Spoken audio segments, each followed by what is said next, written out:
Tignan nyo naman mga sisi ko. Kailan lang ako nag-spray. Tumubo kagad. May mga baby hair na ako, oh. May mga bagong tubo na naman dyan. So ito yung mga dating hindi makatubo-tubo. Hindi labas-labas sa kanilang mga hawla. Ayan oh, grabe. Nagkaroon na naman ako ng mga baby hair. Alam nyo ba kung anong product ang ginamit ko?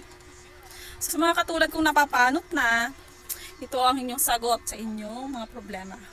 Ito lang mga sisi kong ginamit ko. Hindi spray lang to. Dito, ganyan. Tapos massage nyo siya ng 2 to 3 minutes. Wala siyang amoy. Natural lang siya. Para lang siyang tubig. Medyo, alam nyo, may pagkaano lang talaga to. Makati siya. Pag nisprayhan nyo, maya-maya ang kati niya. Siguro yung mga hair na bagong tubo, kaya makati. Ganun. Spray na ito mga sisi ko umaga.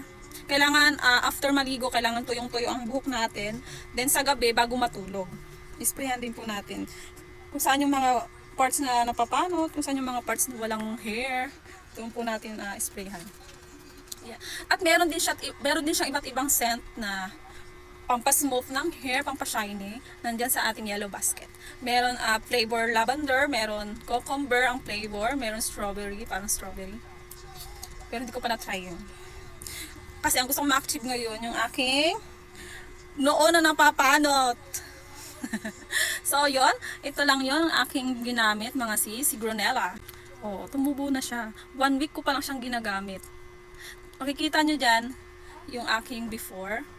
Yung talagang wala pang tubo. Ayan, oh, may mga baby na siya. Ang ganda talaga nito at napakamura pa mga sis. Nandiyan sa aking yellow basket kung saan nyo siya ma-order. I-click nyo lang po dyan. Okay? Check out na! Ang ganda! Ganyan lang siya. Tapos massage.